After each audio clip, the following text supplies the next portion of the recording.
Hello students, welcome to online classes of Semstar Global School. I am Fizza Akhtar and we were doing this poem Ozymandias by Percy Bysshe Shelley. I had explained the first 8 lines of the poetry. I had given a quick revision also regarding that yesterday. So those who are joining for the first time, please see those parts and then come here. Otherwise you will not understand the background of this poetry, because I am going to straight away start the next stanza. So let's see what the next 6 lines has to say. And on the pedestal these words appear. My name is Ozymandias, King of Kings. Look on my works, ye mighty, and despair. So the traveler finally tells us about that whom the statue is actually belonging to, because at the foot of the statue there was carved a name that shows that whom the statue was actually belonging to. It was inscribed on that pedestal. Pedestal is the raised platform or a base on which a statue is mounted. So on that pedestal it was written something. So on that pedestal it was written that my name is Ozymandias, and I had told you this, that Ozymandias is a Greek name for Pharaoh Ramesses II, who actually ruled Egypt during the ancient period.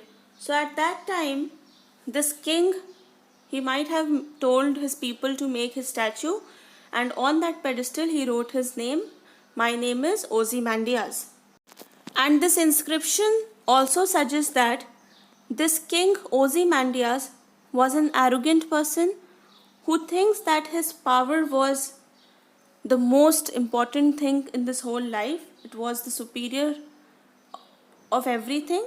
That is why he calls himself King of Kings. My name is Ozymandias, King of Kings, because he was proud of his wealth and prosperity. And then it says, look on my works, ye mighty, and despair. So he is calling the attention of the people to look on his works. It was inscribed on the pedestal. So he is calling the attention of the people to look on his works, the great thing that he must have done during his period, like building temples or statues. So he is calling it as mighty. Mighty means great and ferocious. And on the other side, he is losing hope also. It is showing despair. Despair means a complete loss or to give up hope. So why is he losing hope? Because he also knows that one day or the other, these lifeless things are going to demolish and everything will come to an end. So I hope this much is clear to everybody. Moving ahead, it is written, nothing beside remains. Round the decay of that colossal wreck, boundless and bare, the lone and level sands stretch far away. Now after reciting the inscription on the pedestal that was written, the speaker is coming back to the description of the statue and the surrounding area. So the speaker is reminding us again that nothing remains. Nothing has left apart from the head, the leg, and the pedestal of the statue.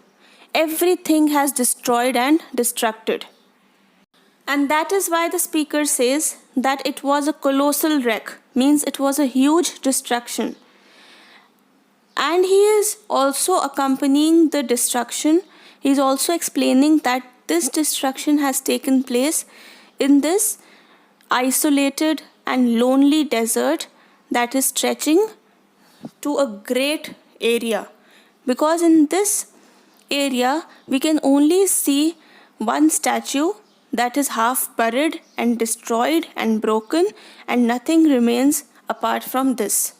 So no matter how great this ruler thinks about himself, that he is so mighty and he is going to be in his power for his whole life, but he cannot beat time.